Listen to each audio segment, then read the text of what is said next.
And well, one of the reasons I chose this piece is because I just needed to learn a sonata, and I was actually recommended Opus 10 by my teacher.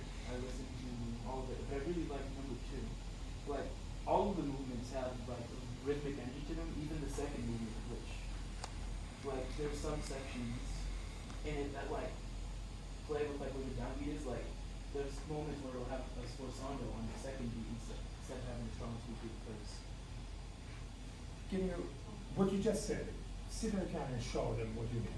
Because you said beautiful things for your translation.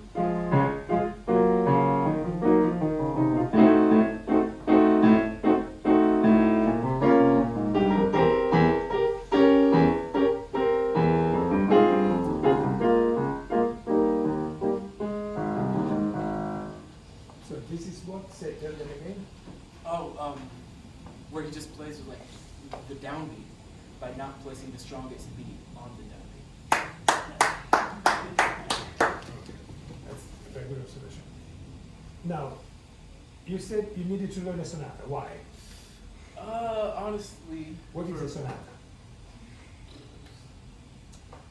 a multi-movement piece with continuous repeating themes throughout each movement. You need to work on that. Sonata is, it's very important you understand the structure of sonata. That's why your teachers want you to learn the sonata. There is a structure within the sonata form that needs to be explored. You can try to do that if you have a little time there. Now, Beethoven, who was Beethoven? When did he compose this piece? When did I don't know the exact date. We don't It would need the be date, mid, just probably moment. like mid-classical. That would. Give me 20 years. When could it be? Is it Florence century? 1700. Let's So throw, 17. let's throw 1800. Now, how do we, it's hard to remember these things, but try to think of this. Beethoven was affected by having had a personal visual encounter because he went through the town with Napoleon. Napoleon became Napoleon. The emperor went. We can choose an easy date, 1800. We can agree as a date, right? 1800. Post-French Revolution. Huh? Post-French Revolution. Okay. So the 1800 is when Napoleon is Napoleon. Then he goes, at that point, Beethoven was really excited about Napoleon. He thought he was bringing a change, the resolution of the revolution and removal of monarchies and establishment of some primitive form of democracy of the time. He got very excited. He wrote music for Napoleon. And eventually, later, he was disappointed. But the life of Beethoven and Napoleon had to be placed somehow together. There is another person very important to this piece of music, which is Haydn. You know who Haydn is, right? And students of Haydn was also Mozart. Haydn, Mozart, Beethoven. Do you know of any encounter among these people? No, I don't know. No. Beethoven went to Mozart, hoping that Mozart would take him as a piano student. Do you know about that? I do not actually know. And at the time, most composers had always 2 or 3 students. They would take them at home, and they wouldn't charge them. But when Beethoven went to Mozart, people, there are reports all the time. They say that Mozart wanted to take him as a student, but Mozart was in a very financial difficulties. Mozart was not good with money, and he needed all his money.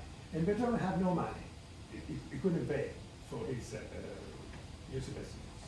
So Mozart kind of wanted him as a student, but at the same time, he couldn't afford to take another student for free. But that connection, they met but didn't work out. Haydn, he calls Papa Haydn. In Mozart, they call their Father Haydn, Papa Haydn, was considered their musical father. So quartets, sonatas, especially this part of the sonatas. You know how many sonatas he composed altogether? 32. 32. All the first part of sonatas are all like a continuation of Haydn, where he's moving the style from a concert within the homes, like they do, home concerts in a private home, into the concert hall. So there's a transition right now. What you are playing is still within the salon, the private home, to go into the concert hall.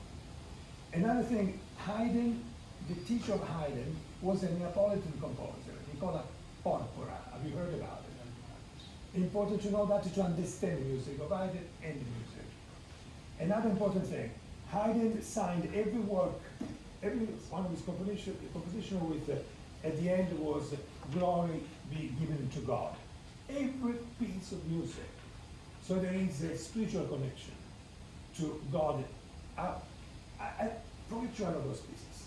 And that continues into Beethoven as well. All these elements are part of this music. The 32 sonatas, there are pianists that made a career and become major international performers, learning all the 32 sonatas. But this is called the New Testament. Have you heard about this? New Testament music, which one is the Old Testament? Well-tempered tongue. Well-tempered. So there are pianists that have taken the challenge to learn all the Old Testament well-tempered career, all the New Testament 32 sonatas. Incredible task. You do that, you know classical music. You know, it could be your, if you like it, it could be. Another thing to do as young people, start finding your interest, something that really excites you, and take it on. Distinguish yourself from all the other students. If you were to learn all the sonata by Beethoven, I tell you in this school you will be the only one doing it. In the state of Texas, you might be the only ones. In the 25 states of the United States, you might be only 2 of you. Chances are that at the end, you're going to become a famous pianist before everybody else, and have your New York debut with all the sonatas of Beethoven, and have a career and be able maybe to support yourself financially with music. If you make a good choice now while you're young, you can really have a career as a musician. That's one of the options. You know, to play Beethoven is difficult, but it's kind of mandatory. We have to do it, right? But you do it with the right spirit. I really like your approach. Very good. Thank you.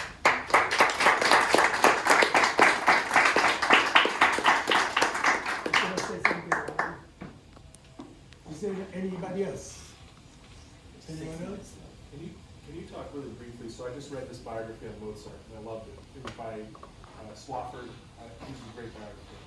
And the thing that stood out to me among all the dialogue about Mozart, Haydn, Beethoven, Mozart heard Beethoven play, or no, Beethoven didn't really like Mozart's legato play. And you think Mozart and Haydn grew up not playing on this instrument, and Beethoven grew up playing on this instrument. Can you talk a little bit about like the evolution of this instrument around that time that Beethoven was coming up? Now the evolution of this instrument is yeah, you know, you said it's a major issue. Now in general, when I play piano, I was trained that I had to recreate the sound of a previous instrument. Okay? And when I came in the States instead, I became more flexible because in America there is more flexibility to the fact that you adapt music from all the time to this new instrument, and there is nothing wrong about it. So I'm open to both. Now if we go to the time, how they were talking about the harpsichord, there is a transition already at the time of Bach. Bach had actually a fortepiano given as a gift to him, and we have records because many letters of Bach are lost. But the few that we have, very few that we have, he actually tells the fortepiano artigiano, I don't like, I think you have to fix this and that. So the piano went back, was rebuilt for him to his taste. Apparently he was so much satisfied, he kept it, and in the will it's mentioned, given to Maria Maddalena, and specifies the piano, the quality of this fortepiano that was to his. So we have already Bach where from the harpsichord we are transitioning to a fortepiano, and he was asking for some mechanics to give sweeter sounds and to distinguish it more clearly from the harpsichord. So Bach establishes this first thing. Then we have a very rich literature with Mozart, because Mozart wrote to his father. So he wouldn't tell people directly what he thought about things many times, but we are sure that he was telling a week later, a month later, to the father. So we have specific technique indication of Mozart, where he says exactly how many inch or half inch or 1/4 inch or inch and a quarter the hit should be, the finger should be over the key to hit the key. So he goes in specific details with the father. And then we have letters with the sister. Mozart's sister was an excellent keyboard player, piano player, with pianist we call today. And there are letters when, at one point, the Emperor of Austria, Giuseppe, puts together Mozart and Clementi. They don't know that the two of them are going to play a competition the same night at the same event. And there is also the Tsar of Russia attending as a guest this dinner. So the two of them meet, they're dressed elegantly for the evening, they get close to the fortepiano in advance before the guests arrive. The two of them meet around the piano, not knowing who the other one was. So Mozart is telling this story. And they play for each other, and the competition of the time was like jazz today, improvising. I give a theme, and then you improvise. And that was the classical music of the time. Today we lost that. The other thing of the classical music of the time that we lost today, they loved contemporary music. They loved to hear the music composed that month, that year, that day. They weren't interested in the music of previous decades. So Bach, for example, was obsolete. Was old stuff. They were not interested. So here we are in this environment where these two talented musicians have now to compete with each other.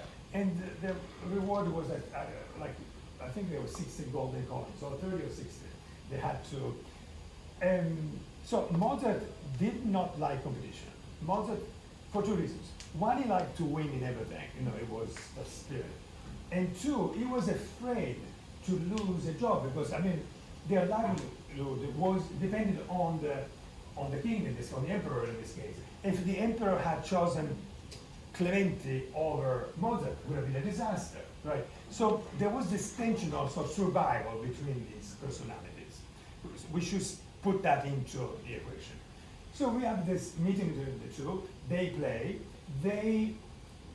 So Clementi was supported by the Tsar, and Mozart by Emperor Joseph.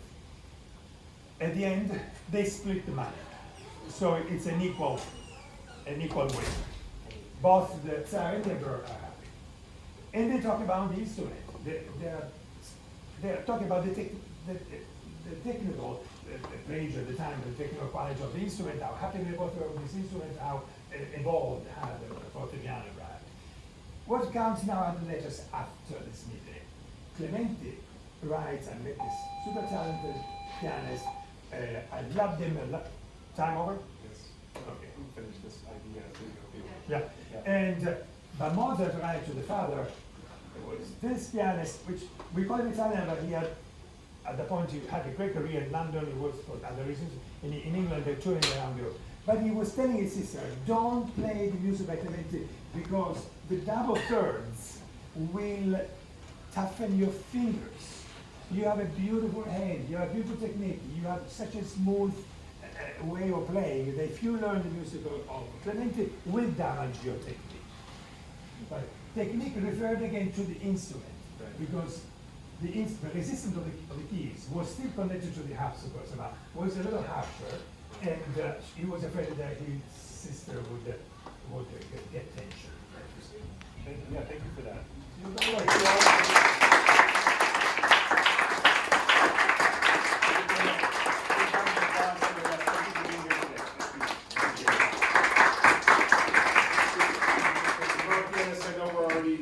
Running a little late. There is a reception after school that we've been asked